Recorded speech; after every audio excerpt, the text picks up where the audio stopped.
আমার বাড়ি চিটাগাং চট্টগ্রাম, আপনাদের বাড়ি সিলেট। সিলেটের চট্টগ্রামের ভাষার কিন্তু ভিন্নতা আছে। আমি বুঝাইতে পারবো কিনা জানি না, তারপরেও চেষ্টা করব আপনারা বুঝেন মতো কথা বলার জন্য। আমি আপনাদের সামনে আল্লাহ পাকের পবিত্র কোরআনের একটা আয়াতের অংশ তেলাওয়াত করেছি।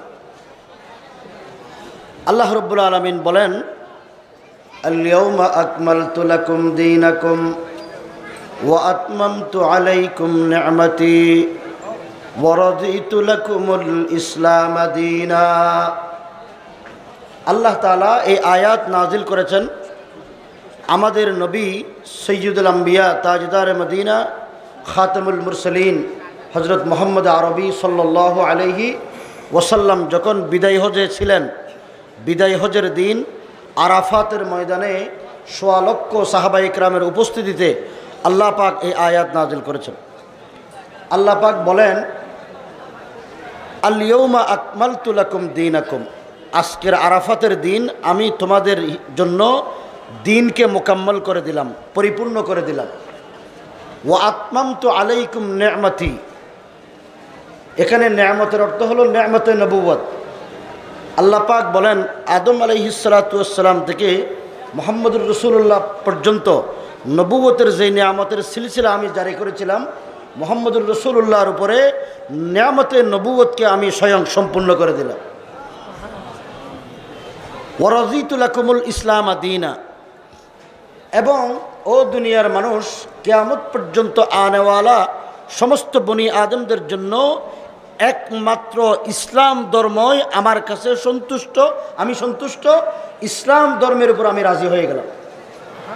কথা কয়টা? তিনটা। আল্লাহ পাক প্রথমে বলছেন দিন হিসাবে ইসলামকে পরিপূর্ণ করে দিয়েছেন। আমি জিজ্ঞাসা করি, আমাদের স্রষ্টা কে? সবাই জোরে করে বলেন, আমাদের খালেক কে? আসমান এই জমিনের মালিক কে? দুনিয়ার সমস্ত নাজে নেয়ামত সৃষ্টি করেছেন কে? সে আল্লাহ বলেন, ও দুনিয়ার মানুষ, তোমাদের জন্য আমি আমার যেই ধর্ম, আমার যে দিন, আমার যে জীবন বিধান, এখানে দিন অর্থ হলো জীবন ব্যবস্থা, আমার জীবন ব্যবস্থা যেটা তোমাদের জন্য আমি অবতীর্ণ করেছি সেটা আমি পরিপূর্ণ করে দিলাম। এখানে কোনো বেশ নাই, কোনো কম করার কোনো সুযোগ নাই। আমাদের চট্টগ্রামে একজন বড় দার্শনিক আলেম ছিলেন, বয়স্ক মুরব্বীরা জানেন, খতিব আজম হযরত মাওলানা সিদ্দিক আহমদ রহমতুল্লাহ আলাইহি। তিনি এই আয়াতের ব্যাখ্যা করেছেন।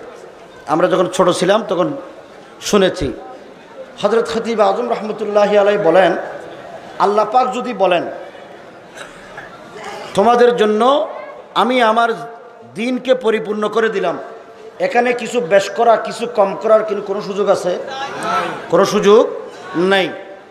এই আয়াত নাজিল হওয়ার পর আরবের কাফের বেঈমান মুশরিকরা বলতো, হযরত আলী মিয়া নজরী রহমতুল্লাহ আলাইহি তিনিও এর ব্যাখ্যা করেছেন, আল্লাহর ধর্ম হলো ইসলাম, এটার উপর আল্লাহ সন্তুষ্ট হয়ে গেলেন।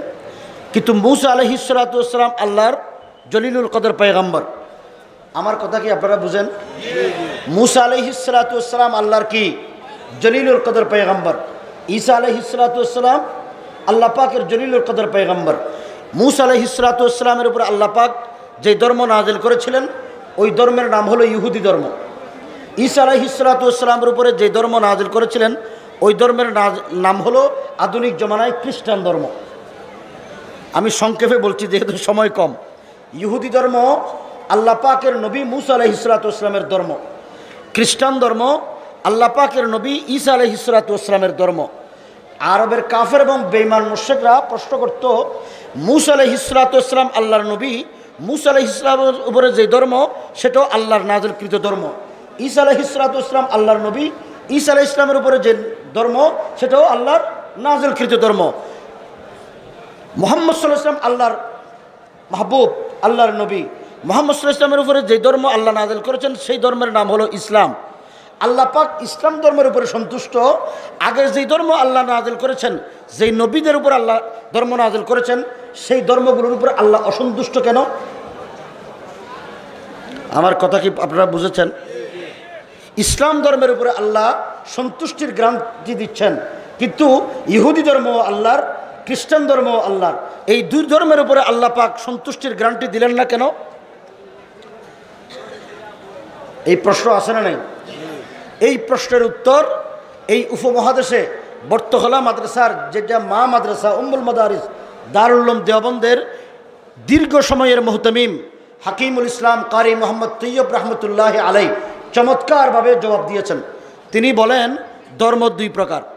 এক প্রকারের ধর্ম হলো আল্লাহ কর্তৃক নাজিলকৃত, আরেক প্রকারের ধর্ম হলো মানুষ কর্তৃক বানানো। মানুষের বানানো ধর্ম হলো হিন্দু ধর্ম, বৌদ্ধ ধর্ম, চাকমা, মারমা ইত্যাদি ধর্ম। আপনাদের এলাকায় আছে না নাই? এই ধর্মগুলো আপনাদের এলাকায়, আমাদের দেশে নাই? আছে। এগুলো হলো মানুষের বানানো ধর্ম। আল্লাহর নাজিলকৃত ধর্ম হলো ইহুদি ধর্ম, খ্রিস্টান ধর্ম, ইসলাম ধর্ম। আল্লাহ পাকের বিধান হলো এক নবী দুনিয়াতে এক বিধান নিয়ে আসার পর আরেক নবী যখন দুনিয়াতে আসে তখন আগের নবীর বিধান আল্লাহ পাক বাতিল করে দেন, রহিত করে দেন। মুসা আলাইহিসসালাতু ওয়াসসালামের ধর্ম, ঈসা আলাইহিসসালাতু ওয়াসসালাম দুনিয়াতে আসার পর ওনার উপরে আল্লাহ পাক যে কিতাব নাজিল করেছেন, মুসা আলাইহিসসালাতু ওয়াসসালামের কিতাবের বিধান রহিত হয়ে গেছে। ঈসা আলাইহিসসালাতু ওয়াসসালামের উপরে আল্লাহ পাক যে বিধান নাজিল করেছেন, মুহাম্মদ সাল্লাল্লাহু আলাইহি ওয়াসাল্লামের উপরে কোরআন নাজিল হওয়ার পর ঈসা আলাইহিসসালাতু ওয়াসসালামের বিধান বাতিল হয়ে গেছে, রহিত হয়ে গেছে। উদাহরণস্বরূপ বলি, এইটা কি? এই কোম্পানি হলো, সুবহানাল্লাহ, এই কোম্পানি নাম বললাম না। আমি অনুরোধ করব, বাংলাদেশে যারা আমাদের নবী সৈয়দুল আম্বিয়া সাল্লাল্লাহু আলাইহি ওয়াসাল্লামের খতমে নবুয়তকে অস্বীকার করে, তাদের বড় ডোনার হলো, তাদের বড় সহযোগী হলো এই প্রাণ কোম্পানি। আমি আপনাদের কাছ থেকে ওয়াদা নিতে চাই, কাফের এবং বেঈমানদের সাথে যেমন মোকাবেলা হবে, খতমে নবুয়তকে অস্বীকার যারা করে তাদের সাথেও আমাদের মোকাবেলা হবে। কাদিয়ানীদের এই পণ্য আমরা বর্জন করব তো ইনশাআল্লাহ। কারা কারা করব? এই কোম্পানির একটা মালের একটা এক্সপায়ার ডেট আছে না নাই? এই এক্সপায়ার ডেট অতিক্রম করার পর আমাদের দেশের আইন অনুযায়ী যেই মালের এক্সপায়ার ডেট অতিক্রম হয়ে যায় সেই মাল কি বিক্রি করা বৈধ না অবৈধ?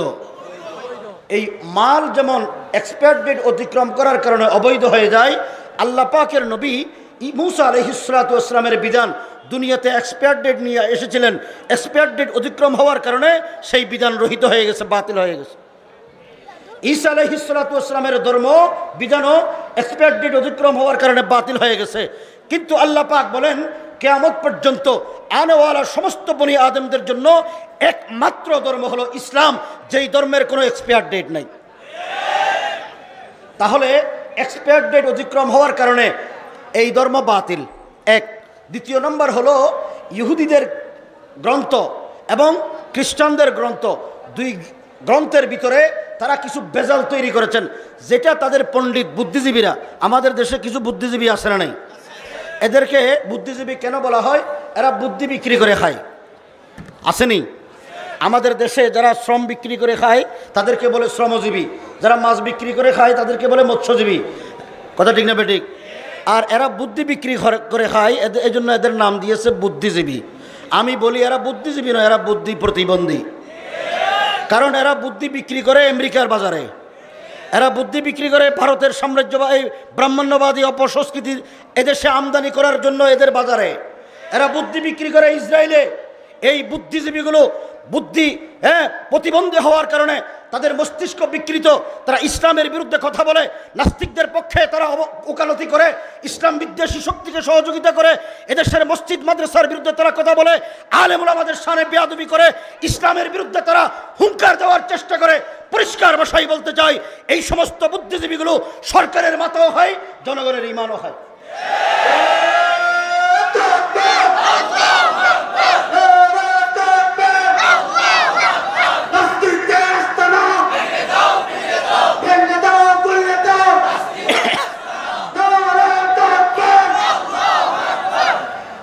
এক নম্বর হলো এদের এক্সপায়ার ডেট নাই। দ্বিতীয় নম্বর হলো ইহুদিদের পণ্ডিতরা, খ্রিস্টানদের পণ্ডিতরা, বুদ্ধিজীবীরা তাদের ধর্মীয় গ্রন্থে তাদের যেটা প্রয়োজন সেটা রেখেছে, যেটা তাদের মনোভূত নয় সেটা বাতিল করে দিয়েছে। সুতরাং পণ্যের মধ্যে ভেজাল সৃষ্টি করলে এই পণ্য কি বাজারে চলে না। ধর্মের ভিতরে, ধর্মীয় গ্রন্থের ভিতরে তারা ভেজাল তৈরি করেছেন, সেই জন্য এই ধর্মগুলো বাতিল, অচল। কয় কারণে? দুই কারণে। এক নম্বর হলো এগুলির এক্সপায়ার ডেট নাই, দ্বিতীয় নম্বর হলো তাদের বুদ্ধিজীবী পণ্ডিতরা এখানে ভেজাল তৈরি করেছেন। দুই কারণে এই ধর্মগুলো বাতিল। এখন আমি আপনাদেরকে জিজ্ঞাসা করি, যেখানে আল্লাহ পাকের নাজিলকৃত ধর্ম আল্লাহর কাছে গ্রহণযোগ্য নয়, আল্লাহ পাক বলেন ইন্নাদ-দীনা ইনদাল্লাহিল ইসলাম, আমার কাছে একমাত্র মনোনীত ধর্ম হলো কি? ইসলাম। ওয়ামান ইয়াবতাগি গায়রাল ইসলামি দীনা ফালাই ইউকবালা মিনহু, ইসলাম ছাড়া অন্য কোনো ধর্ম আমার কাছে গ্রহণযোগ্য নয়। এই বিশ্বাস আমাদের কাছে আছে না নাই? এই বিশ্বাস আছে তো? সুতরাং আমাদের দেশের মুসলমানদের ঈমান কতটুকু পরিশুদ্ধ একটু নিজেরাই যাচাই করে দেখি, যেখানে আল্লাহ পাকের নাজিলকৃত ধর্ম আল্লাহর কাছে গ্রহণযোগ্য নয় ইসলাম ছাড়া, সেখানে মানুষের তৈরি ধর্ম গ্রহণযোগ্য করা হওয়ার কোনো সুযোগ নাই। আল্লাহর নাজিলকৃত ধর্ম এক্সপায়ার ডেট অতিক্রম হওয়ার কারণে, ভেজাল তৈরি করার কারণে এই ধর্মগুলো বাতিল হয়ে গেছে। এরপরে হিন্দু, বৌদ্ধ, খ্রিস্টান, চাকমা, মারমা, জৈন ধর্ম ইত্যাদি ধর্মগুলো মানুষের তৈরি করেছেন। সুতরাং আল্লাহর কাছে মানুষের তৈরি ধর্মও বাতিল। এখন আসেন, যদি আল্লাহর নাজিলকৃত ধর্ম বাতিল হয়ে যায়, ইসলাম একমাত্র আল্লাহর একমাত্র জীবন বিধান, অন্যান্য মানুষের তৈরি ধর্ম যদি আল্লাহর কাছে গ্রহণযোগ্য না হয়, তাহলে আমি জিজ্ঞাসা করি, মানুষের জীবন বিধান কোরআন শরীফে মায়ের পেট থেকে বের হয়ে কবরে যাওয়া পর্যন্ত জীবনে যা কিছু প্রয়োজন সবগুলো কোরআনে আছে না নাই? ভালো করে বুঝে শুনে কইেন, কোরআনে আছে তো? আওয়াজ কিন্তু ছোট, কারণ হইলো সবাই বিশ্বাস করে না। কোরআন শরীফে আছে তো? এই বিশ্বাস আছে তো? যদি বিশ্বাস থাকে, আমাদের দেশে কোরআন মানে তো মানুষে, আপনাদের মনে হয় ইউনিয়ন পরিষদে কোরআনের আইন আছে, উপজেলায়, সংসদে, বিচার ব্যবস্থায়, সচিবালয়ে, তো কোরআন আছে কই? কোরআন যদি আল্লাহর বিধান হয়ে থাকে, আমরা যদি মানি, তাহলে আমাদের সমাজ তো কোরআন নাই, আছে। এখন প্রশ্ন হলো, যদি ধর্মই আল্লাহর কাছে গ্রহণযোগ্য না হয়, মানুষের তৈরি যে বিধানগুলো এই সমাজে চলে,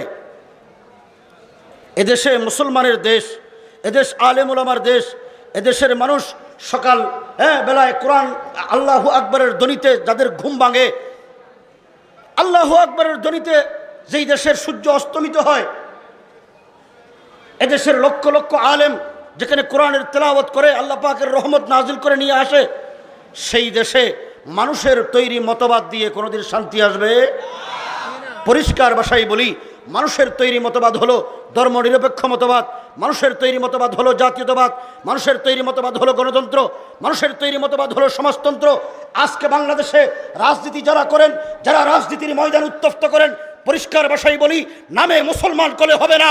আল্লাহর পবিত্র বিধান যে আল্লাহ পাক কোরআন নাযিল করেছেন, এই কোরআন যে মুসলমানদের জন্য পরিপূর্ণ জীবন বিধান, সেটাও মানতে হবে। আজকে কোরআনকে আমি ধর্মীয় গ্রন্থ হিসেবে মানলাম, আমার জীবন বিধান হিসেবে মানলাম না, তাহলে আমি প্রকৃত মুমিন হতে পারবো না। এই উলামা ইকরাম এখানে আছেন, জিজ্ঞাসা করেন, আল্লাহ পাকের বিধানকে কিছু মানলাম না, তাহলে আমি কোনোদিন মুমিনে কামেল হওয়ার সুযোগ নেই। এখন বাংলাদেশে লড়াই হয় সমাজতন্ত্র প্রতিষ্ঠার জন্য। সমাজতন্ত্র কিন্তু বস্তা ফুসে গেছে, দুর্গন্ধ বের হইতেছে, কথা ঠিক না বেঠিক? এই সমাজতন্ত্রীরা দেশটাকে ধ্বংস করেছে, দেশের জনগণের ঈমান ধ্বংস করেছে, দেশের স্বাধীনতার সার্বভৌমত্বকে বিলুণ্ঠিত করার চক্রান্ত করে। আজকে তাদের অস্তিত্ব নাই। আমরা পরিষ্কার ভাষায় বলি, আমাদের বিরুদ্ধে উলামা ইকরামের বিরুদ্ধে নানা ধরনের কথা হয়, নানা ধরনের সমালোচনা করা হয়। আলেমরা এই দেশে কোরআনের শাসন প্রতিষ্ঠার কথা বলে, ইসলামী সমাজ বিপ্লবের কথা বলে, আলেমরা ইসলামী বিধান জারি করার কথা বলে। পরিষ্কার ভাষায় বলি, আলেমরা হলো নায়েব রাসূল, উলামা ইকরাম, আম্বিয়া ইকরামের উত্তরসূরি। আলেমরা কোরআনের কথা বলবে, আলেমরা সত্য বলবে, মিথ্যাকে মিথ্যা বলবে, হালালকে হালাল বলবে, হারামকে হারাম বলবে। যাদের ভালো লাগবে তারা মানবে, যাদের মানতে মনে চায় না তারা ভারতে চলে যাবে। উলামা ইকরাম, আমি জিজ্ঞাসা করি, আল্লাহ পাকের বিধান ইসলাম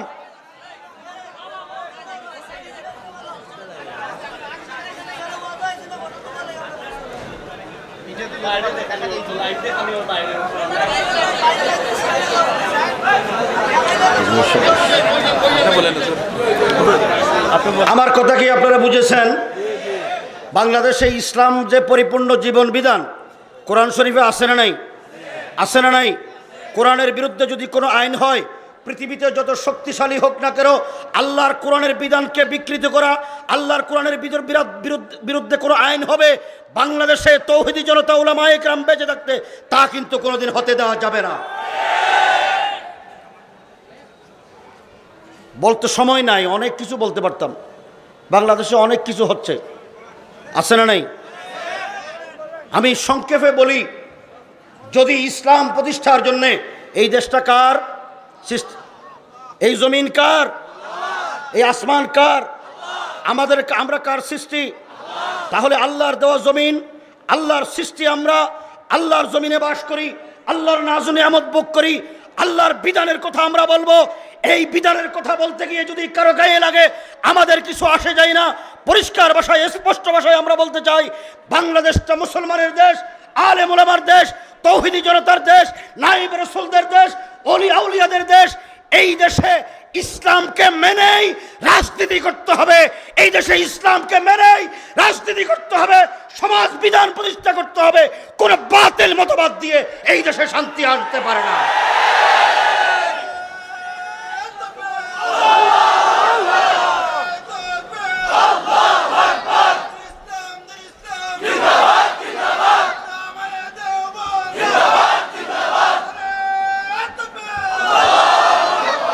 সরকার, আমরা সরকারের সহযোগী, আমরা দেশের কল্যাণ চাই। তারা বলে কয় আলেমরা স্বাধীনতা বিরোধী, দেশদ্রোহী। এই কথা বলে আল্লামা জুনায়েদ বাবুনগরী, আল্লামা মামুনুল হক আরও অন্যান্য ওলামা ইকরামের বিরুদ্ধে মামলা করেছে, মনে আছে না নাই? আমরা স্বাধীনতা বিরোধী, দেশ বিরোধী না তোমরা বিরোধী? একটু প্রমাণ দিয়ে দেখি। আমাদের এই হযরত উপস্থিত আছেন, আমরা আমাদের আসাতিজা ইকরাম শিক্ষকদের কাছ থেকে শুনেছি, হব্বুল ওয়াতানে মিনাল ঈমান, দেশপ্রেম হলো ঈমানের অঙ্গ। কথা ঠিক না বেঠিক?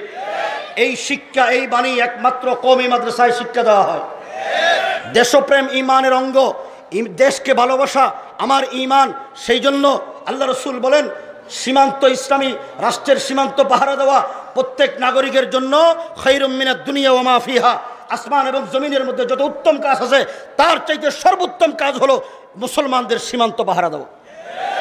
আমাদের দেশের বিজিবি, আমাদের দেশের বর্ডার গার্ড, আমাদের দেশের সেনাবাহিনী, আমাদের দেশের পুলিশ, তারা সরকারের বেতন নিয়ে চাকরি করে, বেতনের বিনিময়ে তারা পাহারা দেয়।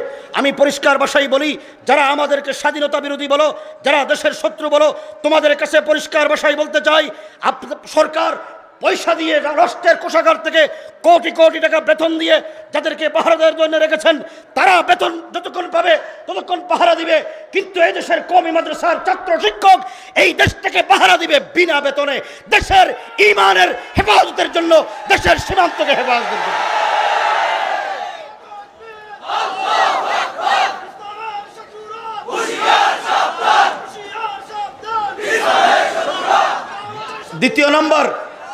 দ্বিতীয় নম্বর আপনাদের এই এলাকা হলো লন্ডনী এলাকা, ঠিক না বেঠিক?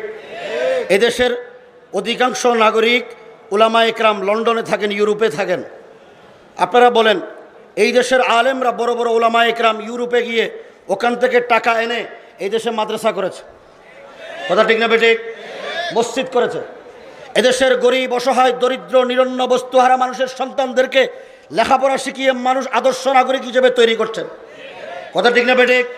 তাদের থাকা, খাওয়া, চিকিৎসা, তাদের লেখাপড়া, তাদেরকে আদর্শ নাগরিক করা, মসজিদের ইমাম তৈরি করা, মুফাসসির তৈরি করা, মুহাদ্দিস তৈরি করা, মুবাল্লিগ তৈরি করার কাজে ব্যবহৃত হচ্ছে। কিন্তু আমি প্রমাণ দিয়ে স্পষ্ট ভাষায় বলতে চাই যে এই দেশে যারা রাষ্ট্রীয় খরচে লেখাপড়া শিখে বড় হয়, যারা ব্যবসা করে, যারা সমাজের সিভিল সোসাইটি, যারা সমাজের এলিট শ্রেণী, যারা সমাজের এক নম্বর দামি মানুষ মনে করে, তারা প্রত্যেকে এই দেশের টাকা বিদেশে প্রচার করে। এই দেশের কোনো আলেমের বিদেশে বাড়ি নাই, কিন্তু তারা প্রত্যেক সেকেন্ড হোম তৈরি করে রাখে, আছে না নাই? আছে না নাই? তাহলে আমরা দেশপ্রেমী, আমরা বিদেশ থেকে টাকা এনে এদেশে উন্নয়ন করি, আর তোমরা এদেশের টাকা বিদেশে নিয়ে বাড়ি করো, বিদেশে প্রচার করো। তো দেশপ্রেমিক কারা? কথা বুঝেন নাই? খাঁটি দেশপ্রেমিক কারা? আলেমরা। আলেমরা হলো একমাত্র দেশপ্রেমিক, যাদের দেশপ্রেম আছে বলেই এই দেশটাকে শান্তির দেশ, এদেশে কল্যাণের দেশ, এদেশে ওয়েলফেয়ার স্টেট কায়েম করার জন্যে উলামায়ে ইকরাম বিদেশ থেকে চাকরি করে বিদেশের মানুষদের কাছ থেকে সহযোগিতা নিয়ে, সাহায্য নিয়ে এই দেশে এনে এদেশের অবকাঠামোগত উন্নয়ন, নিরক্ষরতা দূরীকরণের জন্য এই দেশের উলামায়ে ইকরাম বিরামহীন প্রচেষ্টা চালাচ্ছেন। আর তাদেরকে তোমরা স্বাধীনতা বিরোধী দেশদ্রোহী বলো। পরিষ্কার ভাষায় বলতে চাই, এই দেশের কোনো আলেম বিদেশে টাকা প্রচার করে না, এই দেশের কোনো আলেম বিদেশে সেকেন্ড হোম তৈরি করে নাই, এদেশের কোনো আলেম তারা নিজেদের দেশের টাকা দিয়ে বিদেশে কোনো অবস্থাতে কোনো অবৈধ কাজ করে না।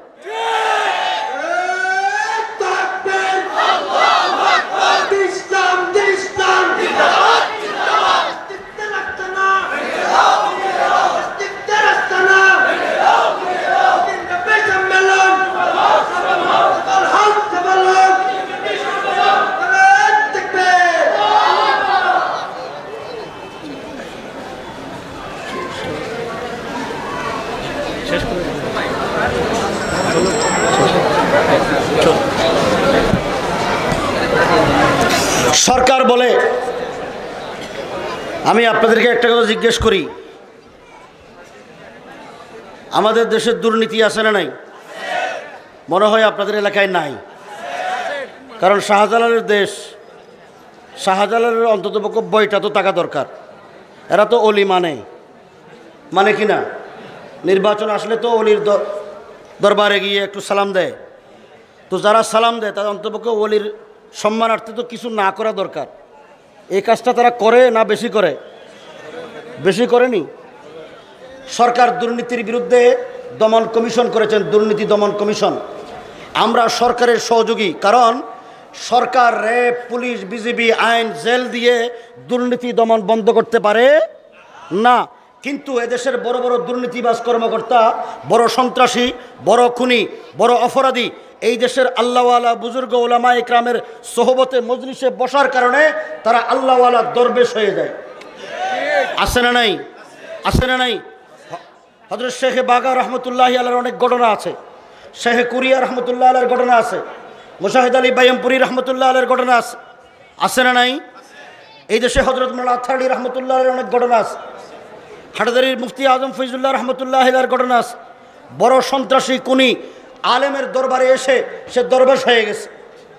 আমি জিজ্ঞাসা করি, পটিয়া মাদ্রাসায় একজন বড় বুজুর্গ দরবেশ ছিলেন হযরত মাওলানা আলী আহমদ বলবী রহমতুল্লাহি আলাইহি।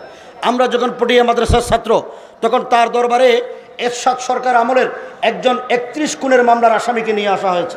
তিনি 7 বার জেলে ছিলেন। যার 7 বার জেলে থাকার পর তাকে কোনো জেলে দেওয়ার পরেও সে কোনোদিন সংশোধন হয় না। জেল থেকে একটা ঘটনা করার পর যখন জেলে যায়, জেল থেকে বের হয়ে সে আরও 10টা ঘটনা ঘটায়। সেই জন্য তার বাবা অতিষ্ঠ হয়ে তাকে নিয়ে গেছেন একজন বুজুর্গ আল্লাহর ওলির দরবারে। আসরের নামাজের পর হযরত আল্লামা আলী আহমদ বলবী রহমতুল্লাহি আলাইহি তাকে অনেক নসিহত করেছেন। নসিহত করে শেষ সময় বিদায় দেওয়ার সময় তার মাথায় হাত দিয়ে বলেছেন, বাবা তোমাকে আল্লাহর উপর হাওলা করলাম। তার সাথে আমার প্রায় 20 বছর পর মক্কা শরীফ বাইতুল্লাহ শরীফের তাওয়াফের অবস্থায় দেখা হয়েছে। তাকে দেখে আমি চিনতে পারলাম কপালে দাগ হয়ে গেছে, লম্বা দাড়ি, মাথায় পাগড়ি। চিনার পর জিজ্ঞেস করলাম, আপনি তো অমুক? হয় ঠিক, আমি অমুক। তুমি কেমনে চিনলা? আমি বললাম, আমার বাড়িও চিটাগাং, আপনার বাড়িও চিটাগাং, তো আপনি এরকম হলেন কিভাবে? তিনি আমাকে বললেন, আমি তো বহুবার জেলে গেছি, আমাকে অনেক শাস্তি দেওয়া হয়েছে, রিমান্ডে নেওয়া হয়েছে, কিন্তু আমার অন্তরে বই সৃষ্টি হয় নাই। যেদিন হযরত আল্লামা আলী আহমদ বলবী রহমতুল্লাহি আলাইহির কাছে আমার আব্বা নিয়ে গেলেন, আসার সময় তিনি যখন আমার মাথায় হাত দিলেন, আমার মনে হয়েছে মাথা থেকে পা পর্যন্ত ইলেকট্রিক শর্ট লাগলে যেরকম হয়, আমার পুরা শরীরে কম্পন শুরু হয়ে গেছে।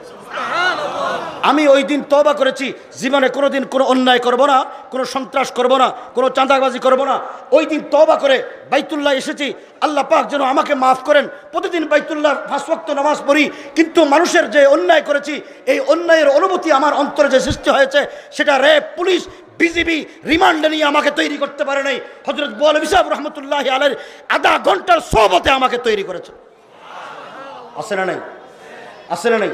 হযরত খাজা আজিজুল হাসান মজজুব রহমতুল্লাহি আলাইহি ইংরেজদের বড় অফিসার ছিলেন, হাকিমুল উম্মত মুজাদ্দিদ মিল্লাত আল্লামা আশরাফ আলী তানভী রহমতুল্লাহি আলাইহির দরবারে যাওয়ার কারণে খাজা আজিজুল হাসান মজজুব রহমতুল্লাহি আলাইহি দুনিয়া বিখ্যাত বুজুর্গ হয়েছে।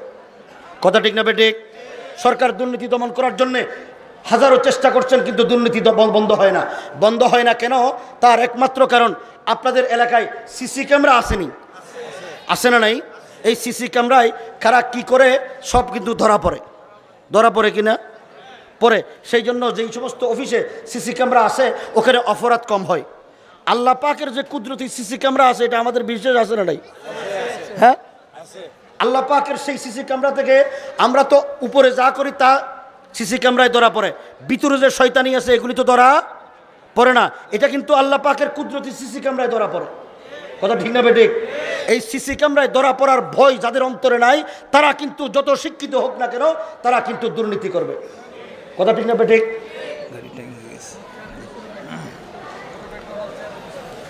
শেষ কথাটা বলি, সরকার দুর্নীতি দমন করার জন্য নানা কাজ করতেন। হযরত সাদি রহমতুল্লাহি আলাইহি, শেখ সাদি রহমতুল্লাহ আলাইহি চমৎকারভাবে বলেছেন, গরবা মেরো সক ওয়াজিরো মোশ দরবা মে কুনত, গরবা মেরো সক ওয়াজিরো মোশ দরবা মে কুনত, ই চুনি আরকান দৌলত মুলকরা ওয়াইরা কুনত। হযরত শেখ সাদি রহমতুল্লাহি আলাইহি বলেন, বিড়ালকে যদি নেতা বানানো হয়, বিড়াল ছিলেন তো, আর কুকুরকে যদি মন্ত্রী বানানো হয়, ঠিক না?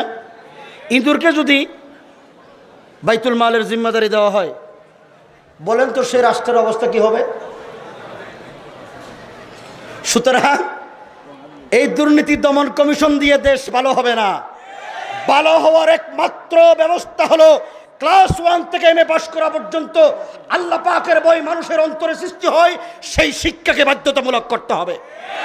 এই শিক্ষা হলো পবিত্র কোরআনের শিক্ষা, এই শিক্ষা হলো ইসলামের শিক্ষা। আজকে ইসলামের শিক্ষা না থাকার কারণে দেশে দুর্নীতি হচ্ছে, দেশে সন্ত্রাস হচ্ছে, অন্যায় অনাচারের দেশ ভরে গেছে। সরকার যারা পরিচালনা করেন, যারা সরকারে আসতে চান, তাদের সকলের কাছে আমাদের মেসেজ হলো আল্লাহ পাকের পবিত্র বিধান ইসলামকে প্রতিষ্ঠা করা ছাড়া এদেশে দুর্নীতি বন্ধ করা যাবে না, যাবে না, যাবে না। দুর্নীতি বন্ধ করতে হলে আল্লাহ পাকের পবিত্র বিধানকে জারি করতে হবে। দেশের উলামা একরাম যদি আপনাদেরকে আহ্বান করে, এই আহ্বানের সাড়া দিয়ে জান মাল কোরবান করার জন্য কারা কারা প্রস্তুত, কারা কারা প্রস্তুত? ওয়ামা তৌফিকি ইল্লা বিল্লাহ, নাসরুম মিনাল্লাহি ওয়া ফাতহুন করিব। আসসালামু আলাইকুম ওয়া রাহমাতুল্লাহি ওয়া বারাকাতুহু।